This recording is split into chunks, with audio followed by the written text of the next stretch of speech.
Okay, we're on the record. This is 210 plus floor voice, and this is civil material. It is a, ooh, I should know this. Yes, there's a court in here, so it's a civil court case, and it's counted to be read at 210. So if we read in 15s, we will be reading at 210. I am a plaintiff, who is a petitioner, actually, Mr. Peters. I am the court. I am the attorney for defense, which is the respondent, Mr. Hawley. I am the witness. Okay, 15's on the record with a question by Mr. Peters. You made a number of improvements at Sue's house in the basement, isn't that true? I made a number of improvements in our house in the basement, yes. That room was the room that you used primarily, is it not? No, we all use it. Who is we all? Sue, her family, company, guests, we entertained there. Down in the basement? Down in the basement. You didn't have trouble sleeping at night, so you would use the basement where you would set up a TV? I've always had trouble sleeping at night. You furnished very comfortably the basement for your own benefit, didn't you? No, I did not. That would compose about $6,000 of the 13 that you have indicated in terms of the work that was done. Was it about $6,000? I have no idea. I think Sue and I figured it out. At one time, we thought we had put around 30 into it, but I don't have any idea. Sue kept track of most of this. Did you do any work on Sue's house after your engagement was broken up in 1980? I did work on the house continually, I guess. Did she ever have to change the locks because you were going into the house with your crews to do work? No. While your relationship was off, did you make improvements to 1901 Emery while you were not living at 1901 Emery? I have no idea if they did work while I was staying in the hotel. Now you have compiled invoices, and your accountant or yourself, I presume, has gone through those invoices and totaled up the materials that you say were expended on the property. And that sum on the property at 1901 Emery is $34,044. Is that right? I don't know. Let me show you a document. Yes. And the labor that you say was attributable to work at 1901 Emery was $22,949. Yes. Those figures were very carefully compiled. You would have to ask the accountant, I guess. With respect to the 34,000, That was what they are arguing. you gave me 13, 29, 5, and 3. That's correct, Your Honor. And the accountant, when he testifies, will indicate that they checked over the number that Mr. Peters just read was inaccurate. Going to come out with $56,994, are we not? Let's wait and see what the accountant says, Mr. Peters. What is going to happen? The bottom line is $56,054.41. Then there is a $900 discrepancy. Big deal. Exactly. This is your accurate compilation. Those were your actual costs? The labor I know was at $18.50 an hour, which is our cost, yes, and I can't remember all the invoices. In June of 1983, you prepared a declaration entitled Declaration of Respondent Dale Flanagan in connection with the hearing of June 30th, 1983, and you signed the declaration June 23, 1983. Mind if I see that, counsel? You ought to mark it for identification, too. Let's mark it. Petitioners too. It should be on file, Your Honor, and I would request What is the date of that again? signed June 23, 1983. Thank you. Mr. Flanagan, did you review that declaration sometime? Let me just ask you this. Is that your signature on the third page? That's my signature. Second page, did you review the declaration before you signed it? Am I allowed to read it? Sure. Is there a question? Yes. Did you review that before you signed it? Yes, I'm sure I did. And at the bottom of page 1, top of page 2, there is a description of work that was done at 1901 Emory. Is that an inclusive description of the work that was done there? I don't know if it includes everything. I could go over it if you'd like. And at that time, that is in June of 1983, did you review your records and determine that expenses for carpenters were in the amount of $17,250 and expense for labor was in the sum of $6,804? I don't know where that figure came from, if it came out of the bookkeeping, our accountants, or where. At that time, you believed that the reasonable value of all improvements to the property exceeded $50,000. Evidently. Seems that at that time you believed the reasonable value of the improvements was $50,000, but the actual cash outlay was half that. Is that a fair statement? No, I guess it isn't, because the figures they have come up with have changed. Isn't it true, Mr. Flanagan, that you decided that you would try to show $56,000 worth of improvements to that property, and you would pull invoices to total something close to that amount sometime after signing this declaration? No. I would offer that declaration into evidence. Any objection? No, Your Honor. It's admitted. Let's talk about the horses for a minute. When did the horses become a part of the deal for Sue's house? What do you mean by that? I mean, when was there an agreement that she would get joint ownership of the horses in exchange for your getting joint ownership of her house? There wasn't any such agreement. Never such an agreement? No, we weren't exchanging ownership of the horses or the house. What was your agreement then? Do you have two agreements, one for horses, one for house? Sue and I were getting married, and this is a hard thing maybe to believe. We were in love with each other and were going to share the house. And after we had purchased the house and we had become involved with horses, we were going to share the horses. And we started talking about getting married. I would direct your attention to your 17.2 statement, which your attorney filed on your behalf. On page 4 of Mr. Hawley's 17.2 statement, he says, long before the parties formally married, they had agreed that Dale Flanagan would contribute all of his horses except K.J. Kalela to the marriage. This was part of the same agreement that included the family residence at 1901 Emory Street. Was your attorney mistaken? Well, we were not ever trading, as you put it, one for the other. There was an agreement on the horse and agreement on the house. That were entered into about the same time? We purchased the house first. I don't know where we started talking about the horses. It was before we got married. K.J. Kalela was worth how much? I would say somewhere between $50,000 and $75,000. That's a conservative estimate, is it not? Didn't you previously indicate it was worth at least $100,000? We were told the horses were worth a lot. At the time the supposed agreement took place, you thought that horse was worth in excess of $100,000, didn't you? I would say probably worth 75 by the time she was 2. That would be my estimate on it. Were any of the other horses that you owned prior to the marriage worth anywhere close to what KJ was worth? We thought some of them were at that time. But you and KJ had a special fondness for each other, and that's why you made it not part of your agreement. That's very nice. We did have a special fondness for each other, yes. So KJ wasn't part of the deal. I never set it up that way. Sue was the one that didn't want it. How about Royal Triumph? I gave Royal Triumph to Sue and traded another horse or sold another horse. And when did you give her that horse? The date, I don't remember. Do you recall what position you took in this litigation in October 1983 regarding Royal Triumph? I assume you're going to tell me. Why don't you tell us first? What litigation you talking about? I'm talking about this dissolution. What part of it? Did you ever claim Royal Triumph was community property? Royal Triumph was part of the horse business paid for out of horse business. How was Royal Triumph registered? Oh, he's been registered in Susan's name. No, I don't know if that's true or not either. May have been in my name only. Was Royal Triumph a part of horse business that KJ was not? All part of horse business. And your attorney then, Hogue, Fenton, Jones, and Appel, pre-trial statement dated October 1981. He indicated on page 2, number 4, community property assets, number 1, horse business, A, Santana Sonnet.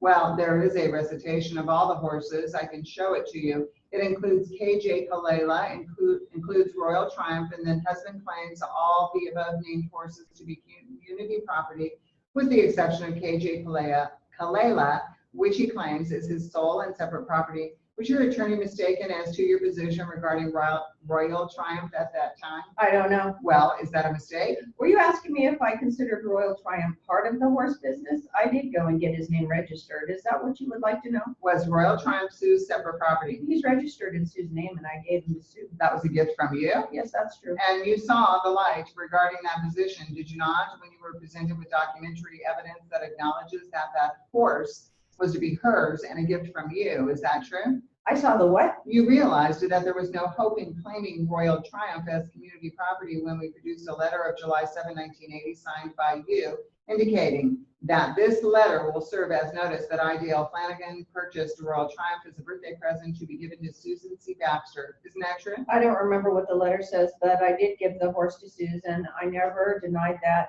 Susan paid for all the bills that are Royal Triumphs out of the horse business. However, when we were together, Was that your letter? that's my letter. I would offer this into evidence. Any objection? No. It's admitted. Petitioner's Exhibit 3.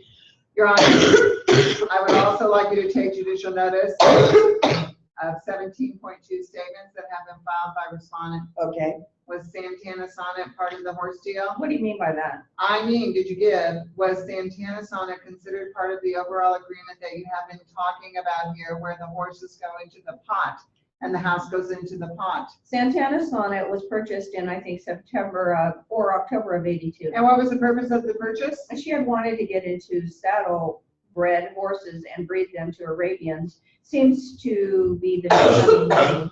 We agreed not to buy each other presents that year because we really couldn't afford it. We purchased the horse, and it was to be hers to look after and breed as she wanted to. It would be part of the horse business as the rest of them are. Did you buy Santana as Christmas present for Sue?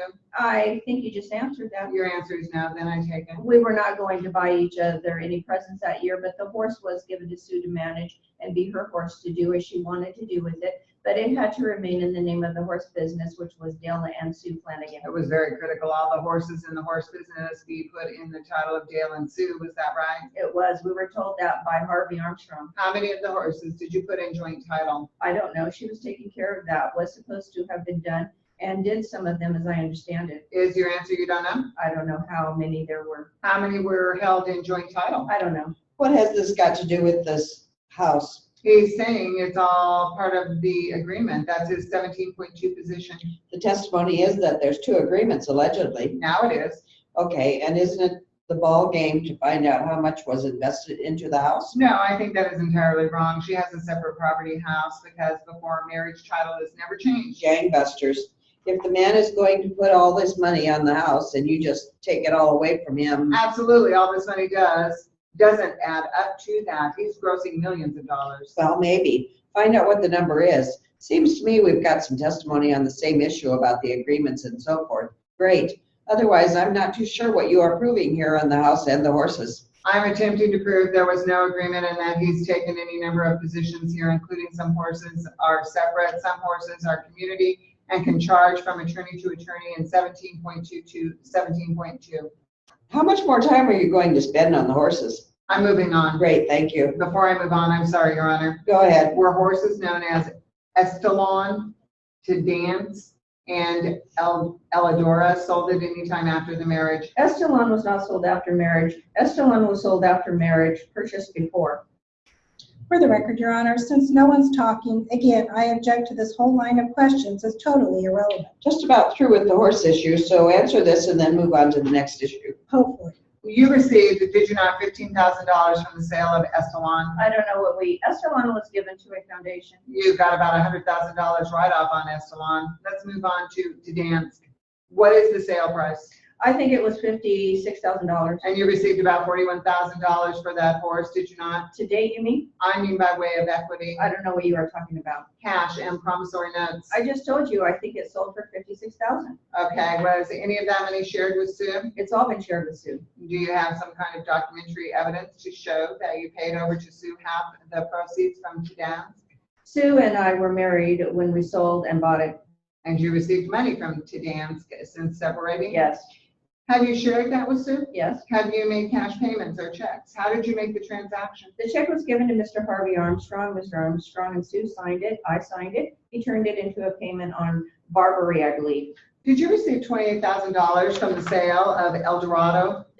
I did. Did you share any of that money with Sue? I did. How much of it? $6,000. What happened to the other 22? I submitted an accounting of that to the court. I really can't remember, but I gave the court an accounting. I think you got a copy of it some months ago. I'd like to make sure the court takes judicial notice of the report of Mr. Armstrong, the court-appointed horse business manager, which is part of the court's file. I had no objection. All right, fine, thank you. Was Sue how would you characterize Sue's attitude regarding the Plaza Bank loan? She was all for the loan when I took out the loan, which was in, I can't remember, I think it's February. February 1981? We took out the loan. Is that what your bank documents show? And you thoroughly discussed that with Sue, the Airwick? What was your question again? Can we have Mr. Peters not interrupt the witness? Wait, ask the question. What was Sue's attitude regarding the taking of the second mortgage on her house to secure a loan from Plaza Bank? Well, originally I took out Sue and I started a business in Las Vegas, Airwick business. I took out a loan from the Plaza Bank to. Your Honor, can I get an answer to my question What was her attitude about it? about putting up a second mortgage on her property? Well, her attitude was silent when I took out the loan, and it was frankly less than desirable when she was asked to sign. She was extremely upset about putting up her house as security for that loan, was she not? She was upset. And one of the reasons that she was upset was that you had never told her about the loan up until that time? That's not true. Did you promise to make all the payments on that loan from Flanagan Enterprises? We were going to make payments out of Airwick, I assume. Did you promise Sue you would pay back that $50,000 Plaza Bank loan so she wouldn't lose her property? Sue and I were married. We were talking about making up payments at that time. I don't know what you were asking me, I guess. Did Sue handle any of the payments to the Plaza Bank at any time in your relationship with Sue? No. Let me show you. You indicated you don't recall when title was, when the purchase agreement was entered into regarding 1901 Emery. I'll show you a document dated March 29, 1978. Ask that it be marked for identification exhibit 4, Your Honor. All right. Have you ever seen this real estate purchase contract and receipt for deposit? Looks familiar. Does that refresh your recollection that the agreement was entered into in March of 1978? No, but I'll take your word for it. If that's what the document says, I don't recall the date. Offered into evidence. Any objection? No, It's admitted. You didn't sign the agreement and you didn't take title to the property because you were married, right? Yes. Were you afraid that Sonia might try to get her hands on property that you acquired while you were separated from her and anticipating divorce? No. What were you afraid of? I was trying to have a divorce that would be friendly, so I could see my children and keep track of my children, have them be allowed to visit me. I didn't want to embarrass Sonia, and we had the opportunity to do this. We knew we were going to get married, so we did it in her name. Let me try that again. Why didn't you sign that agreement as a co-purchaser? I didn't see any necessity to do it. I trusted Susan. Then the divorce really and the division of property and the divorce that you would anticipate really had nothing to do with your not wanting to be a co-purchaser? No, it did not. When did you file a petition for dissolution with Sonia? I don't recall the date. Would it help your recollection if I told you it was October 8, 1978? No, it wouldn't. I don't know when it was filed. Did you enter into a marital settlement agreement with Sonia on September 14, 1978? I don't remember the date that was entered into. Let me show you the agreement does that refresh your recollection? Looks like the document, I guess. The question was it entered into about September 14, 1978? I guess it was. And have you ever seen your interlocutory decree of dissolution? Have I ever read it? Have you ever seen it? Yeah. Have you ever seen this document? Yes, I think I have. I gave Sue a copy of it, as a matter of fact. counsel, you are referring to one that was heard January 5th, 1978. Is that the one? That's correct. I'm sure I have. I'd like this, and this document this is the interlocutory decree. Do you want to see it again? We'll stipulate that that's it. Admitted. Offer this into evidence. No objection. Admitted. Petitioners 5. Your interlocutory decree judgment was entered January 5th, 1979. According to the stamp, do you know any reason to doubt that stamp? I have no reason, no. When did Sue take title to the property? Do you know? I don't know. We moved into it long before I think title changed hands. Show you a copy of the grant deed and ask you, have you ever seen that before? I have seen this before. Does it indicate, and is that the grant deed? I would say it is. Would you? I certainly would. Okay. Would you also say that title was taken March 5th, 1979, approximately 60 days after your interlocutory decree? Evidently. Offer this into evidence. On the court's file, part of the court's file, Your Honor. All right, it's admitted. Petitioner 6. This is the deed to the subject property. Yes, I have nothing further. Your Honor, I'm concerned about time, as I indicated to you in chambers. I wonder if I could reserve redirect, put the accountant on, and get him out of here. Good idea. Let's take a 10-minute break and start in with the accountant. Call your witness. Okay, that was about almost 18 minutes at 2:10. Okay, so after that push, we're going to slow it down. This will be below 200, and my students are going to read it back. So if you want to put it on clean paper and then rewind the video and read it back along with that, I would encourage you to do that. So this is also the transcript that we will be doing one of our takes today from. And I am plaintiff counsel, Mr. McCarthy. I am the court. I am attorney for defense, Mr. Diamond. I am the witness. Okay, 17's beginning with a question by Mr. McCarthy. On the record. At any point, did she touch you? Yes. Describe that. She would face me and lean over so that her hands were against the wall that was at the back of the booth, pressing her breasts into my face. And then at times during the dance, She would also turn around so that her back was facing me and rub her thighs and buttocks across my lap. Was she wearing anything under the black stretch one-piece dress that you've described? I believe she had on a bikini. What makes you believe she had on a bikini? I just recall her wearing a bikini. I don't remember why that stands out. During her dance, did she expose any of her body to you? Yes, Describe what you saw. at one point where she had her breast close to me, she had pulled away a portion of her bikini or her top and exposed one of her areolas. Can you describe in some detail exactly what she did? As she bent over, she took one of her hands and pulled away her top, which allowed me, because of the angle that I was at, to see down into her top. When she did that, was she bending over Yes, toward you? yes. About how close to you was she when she did that? Well, her head would have been almost next to mine, but her breasts were probably about 6 to 8 inches away from me. Did Penelope talk to you while she was dancing? She may have. I don't recall any conversation. Did you agree to another of these so-called individual dances on this occasion? Yes, And how did that person identify herself to you? I believe she used the name Spice. And where were you when Spice first approached you? I was seated at the table with Investigator Sutter. And did you then, what happened when Spice approached you? She sat down at the table, we had some conversation, and ultimately she asked me if I'd like a table dance. And you agreed? Yes, How was she dressed?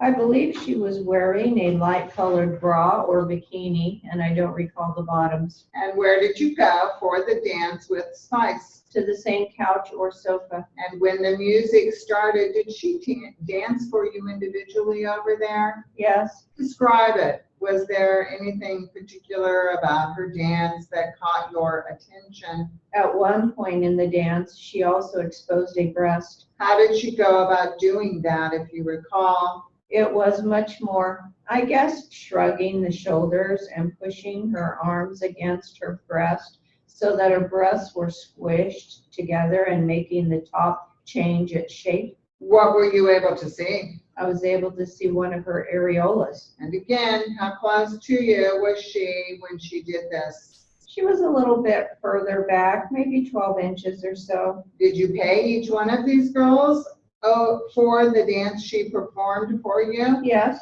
Now, you've described Penelope as being a Marilyn Monroe or Madonna lookalike. Can you estimate her height and weight? I'd say she was probably about 5'4" and maybe about 120, 25 pounds. Caucasian? Yes. How about the same information regarding Spice? Spice, I'm not sure the height. She weighed a little bit more or appeared to weigh a little bit more. And she had a kind of brownish auburn hair, I believe. Officer, did you have occasion to return to Mr. J's on February 16th, 2005? Yes. And on that occasion, did you go by yourself? No, I was with Investigator Sutter again, I believe. He accompanied you at the time you entered the establishment? Yes. And when you went inside, where did you go? We sat down at one of the freestanding tables. Did you order something to drink together again? Yes. On any of these occasions, were you in uniform? No. Was there entertainment going on the stage on February 16th, 2005? Yes. And did someone of those entertainers come and sit at your table? Yes. Do you remember the name that you knew that person by? I don't recall. Did you prepare a report as a result of the February 16th, 2005 visit to Mr. J's? Yes, I did. And did you prepare the report at or near the time of the visit? Shortly thereafter. And was the report accurate at the time you prepared it? Yes. Your Honor, would it refresh your recollection as to the name you knew for this dancer if you would have an opportunity to look at the report? It should. May you do so, Your Honor. Your Honor, we would like a copy of the report. Is this for us? Well, that's what I intend to show him after you've had an opportunity to review it. Do you have an extra copy? I just took the extra copy out of my file. I don't have, Mr. McCarthy, maybe you can make a copy for council? did you bring a copy with you? I have a copy of the report underneath my briefcase. Okay, we're gonna take a look at your notes now. Okay. We are gonna repeat that segment now, and this will be a little bit faster. Beginning with Mr. McCarthy, and this will be at 2:10 on the record.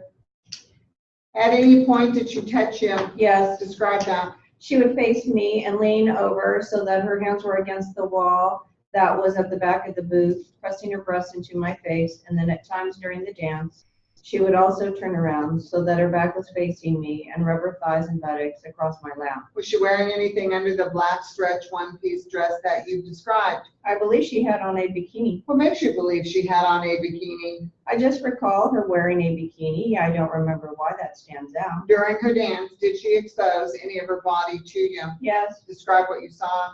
at one point where she had her breasts close to me, she had pulled away a portion of her bikini or her top and exposed one of her areolas. Can you describe in some detail exactly what she did? As she was bent over, she took one of her hands and pulled away her top, which allowed me, because of the angle that I was at, to see down into her top. When she did that, was she bending over Yes, toward you? yes. About how close to you was she when she did that? Well, her head would have been almost next to mine, but her breasts were probably about 6 to 8 inches away from me. Did Penelope talk to you while she was dancing? She may have. I don't recall any conversation. Did you agree to another of these so-called individual dances on this occasion? Yes. And how did that person identify herself to you? I believe she used the name Spice. And where were you when Spice first approached you? I was seated at the table with Investigator Sutter. And did you then, what happened when Spice approached you? She sat down at the table. We had some conversation, and ultimately she asked me if I'd like a table dance. And you agreed? Yes. How was she dressed? I believe she was wearing a light colored bra or bikini, and I don't recall the bottom. And where did you go for the dance with Spice? To the same couch or sofa. And when the music started, did she dance for you individually over there? Yes. Describe it. Was there anything particular about her dance that caught your attention? At one point in the dance, she also exposed a breast. How did she go about doing that, if you recall? It was much more, I guess, shrugging the shoulders and pushing her arms against her breast so that her breasts were squished together and making the top change its shape. What were you able to see? I was able to see one of her areolas. And again, how close to you was she when she did this? She was a little bit further back, maybe 12 inches or so. Did you pay each one of these girls for the dance she performed for you? Yes. Now, you've described Penelope as being a Marilyn Monroe or Madonna lookalike. Can you estimate her height and weight?